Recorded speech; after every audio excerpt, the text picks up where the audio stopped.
beri nama pedang ini Naga Puspa. Selamatkan dia. Jangan sampai jatuh ke tangan pendekar berwatak jahat.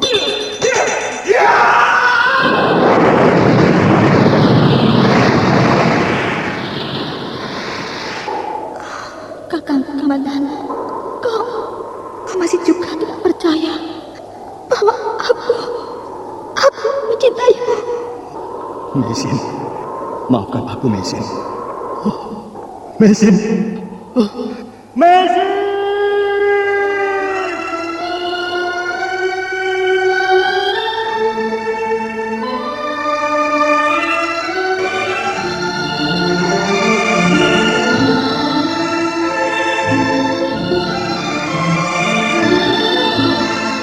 Sebuah kisah dengan latar belakang sejarah runtuhnya Singasari dan berdirinya kerajaan Majapahit.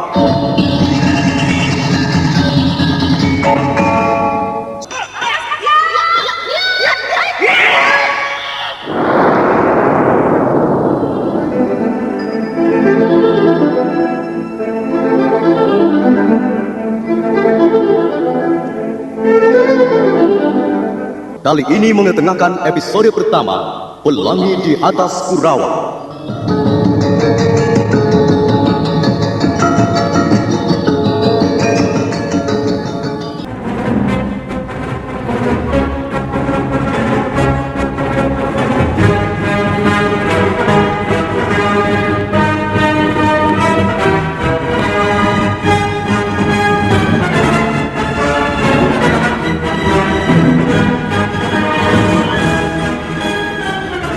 Arya Kamandanu menimang tusuk konde yang sudah begitu dikenalnya.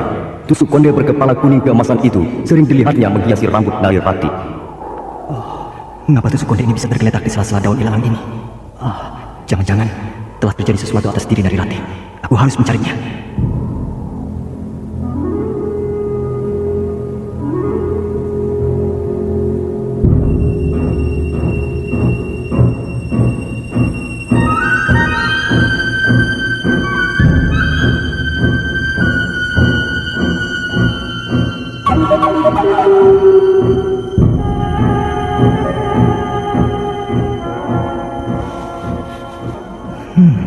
Semak belukar ini kusut, seperti bekas dilewati orang dengan semena-mena. Ada setangkai kembang melati berserakan di sini. Narirati juga sering mengenakan kembang melati untuk menghias rambutnya. Kalau tidak salah, di depan itu ada bangunan kuno, Candi Walakit. Jangan-jangan Narirati dibawa orang yang paksa ke sana.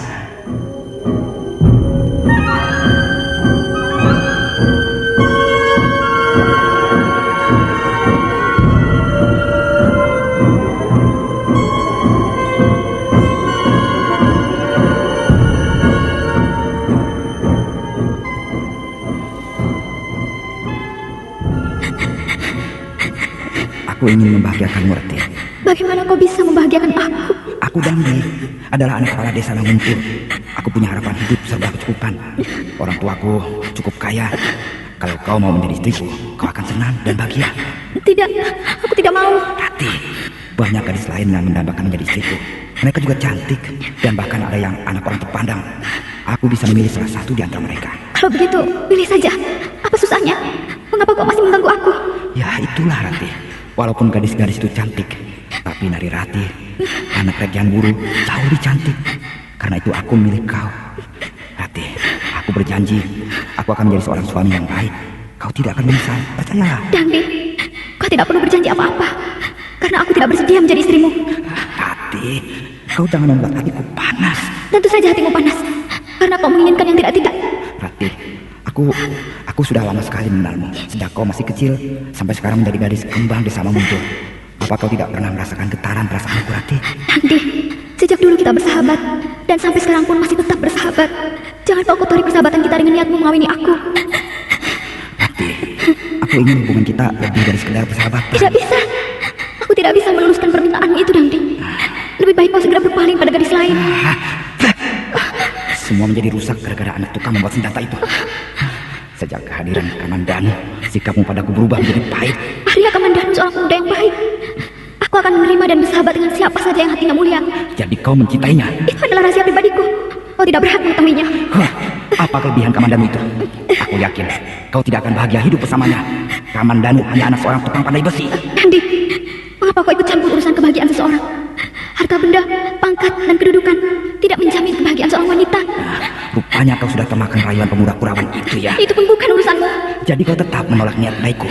Dengan cara halus pun, kau tak mungkin dapat mengambil hatiku, Dandi. Apalagi dengan cara kasar. Rati, dengar. Tidak ada seorang pun di bangunan Tuhan ini kecuali kita berdua. Kalau sampai aku berbuat kasar padamu, tak akan ada yang tahu. Dandi, tak kuduga anak seorang kepala desa sekotor itu merangaimu. Ingat, kau harus membawa nama baik orang tuamu, Dandi. Persetan. Kau jangan menasihati aku. Lebih baik kau menerima ajakanku ini dengan sukarela. Sebab kalau tidak... Ayo. Dandi, lepaskan. Mana kamu? Kau hina, kau kotor. Kau tidak pantas menjadi anak kepala desa. Dandi. Jangan cerewet.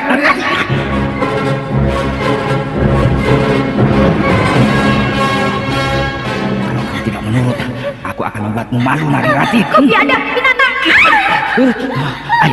Ayo, suruh datang Kamandanu ke tempat ini, biar dia melihat gadisnya kuat malu. Bunuhlah aku, Dandi. Aku tidak takut mati. Lebih baik mati daripada harus kau hina seperti ini. Ayo, bunuhlah aku. Tidak, Rati. Aku tidak akan membunuh seorang gadis cantik seperti Putri Tunggal Rekyang Wuru. Ajar, lepaskan aku. Ajar kau, setan betina. Kubunuh kau.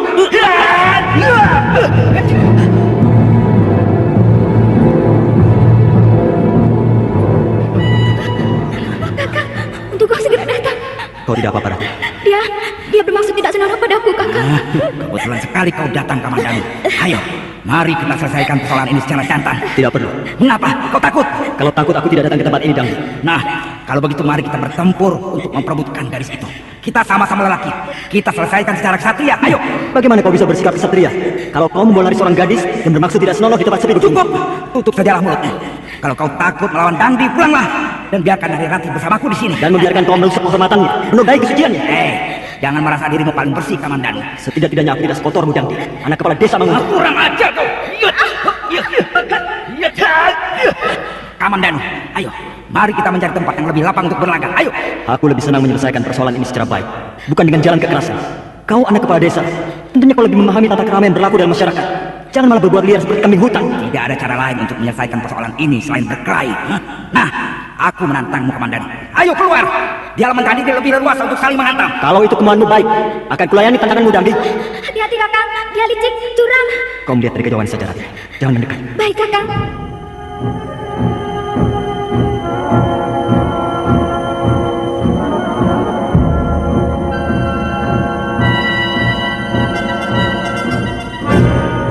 Kamandanu, bersiaplah. Kau akan segera merasakan kepalan tanganku ini. Awas.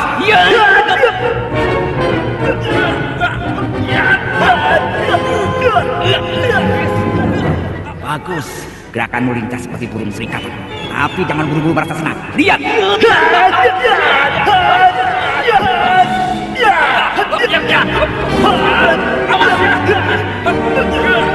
Dandi menyerang dengan kencang, sementara Arya Kamandanu berusaha melayani lawannya sambil sekali-sekali balas menyerang.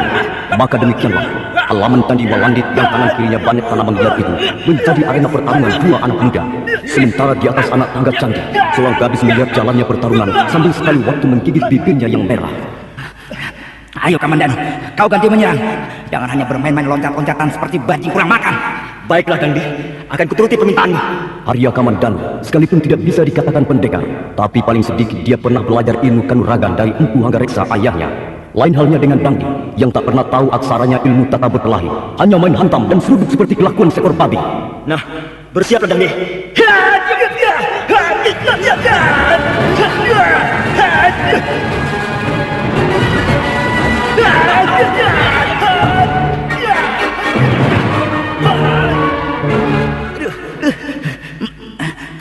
Kau telah memukul pipisku, Kamandanu. Aduh. Sudahlah Dandi, kita akhiri saja percakapan kita hingga di sini. Tidak, kau sudah melukai aku, Kamandanu. Aku harus mengadakan pembalasan. Dandi, ayo Kamandanu, kita lanjutkan perkelahian kita. Dan sekarang kita gunakan senjata. Sarungkan kembali pedang, Dandi. Mengapa kau sampai membunuh senjata tajam? Ingat, senjata tajam bisa menumpahkan darah. Aku tidak peduli. Darahku atau darahmu yang akan segera tumpah untuk menjadi saksi peristiwa ini. Ayo. Dandi, jangan memaksa aku bertindak terlalu jauh. Kau pengecut, penakut.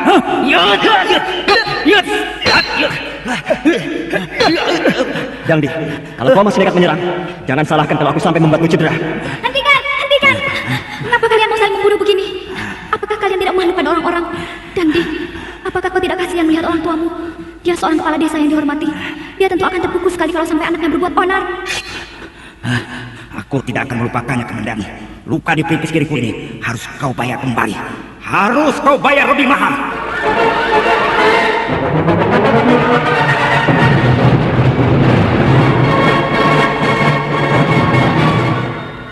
Kau tidak apa-apa, Kakang? Tidak, Rati. Aku tidak apa-apa. Terima kasih atas pertolonganmu, Kakang. Kalau Kakang tidak segera datang, entahlah apa yang akan terjadi atas diriku ini. Sudahlah, lupakan saja. Dangdi sudah pergi dan tidak akan mengganggumu lagi. Dari mana Kakang tahu aku ada di Candi Walandit ini? Kau mengirim pesan melalui bibir ronggot? Oh iya, aku menitipkan salam pada pembantumu itu. Aku menunggu di tepi padang ilalang. Baru saja aku duduk, tiba-tiba Dangdi datang menggodaku, lalu memaksaku pergi ke tempat ini, Kakang. Aku juga datang ke tepi padang ilalang. Mendadak aku menemukan tusuk konde ini. Ini tusuk kondeku, Kakang. Mungkin terjatuh waktu Dangdi mengejar aku. Silakan. Rupanya gerimis sudah turun, Rati. Ya, Kakang. Mendung tebas sekali di angkasa. Mari, kita masuk ke ruangan candi. Gerimis semakin deras dan angin bertiup kencang.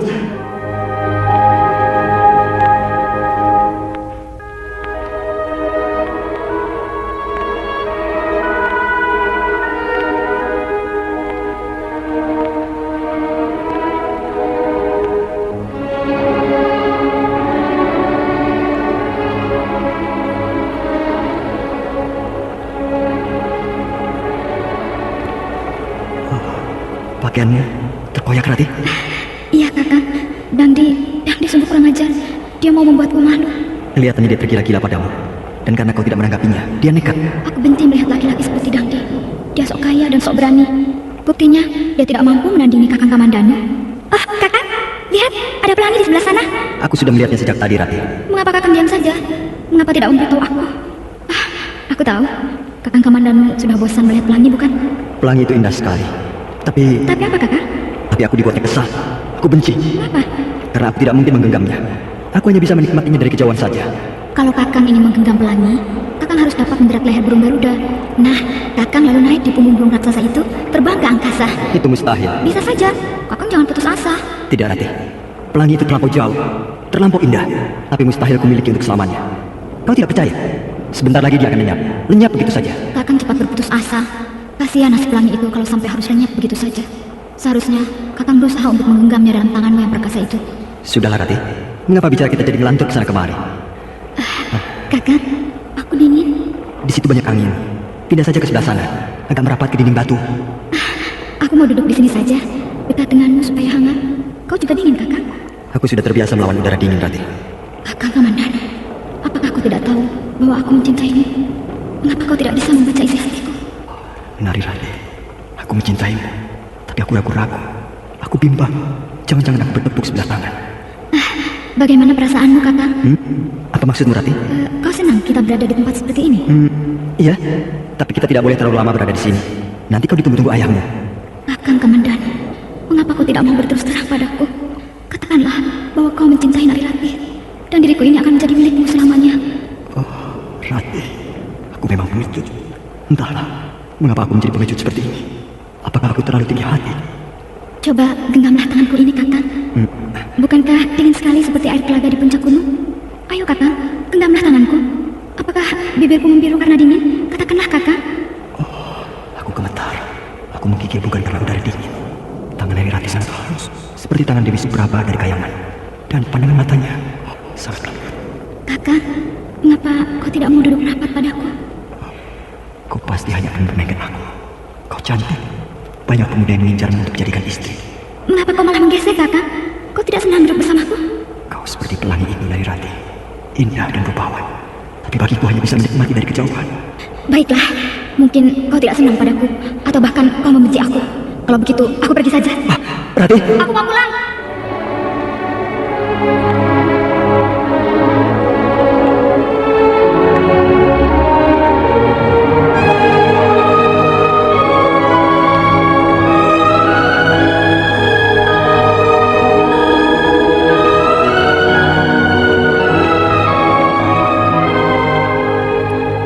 Arya Kamandanu terkejut begitu Nari Ratih mengibaskan tangannya.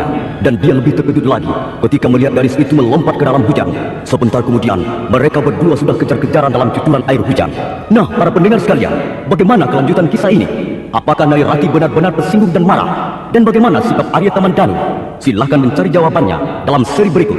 Sampai jumpa.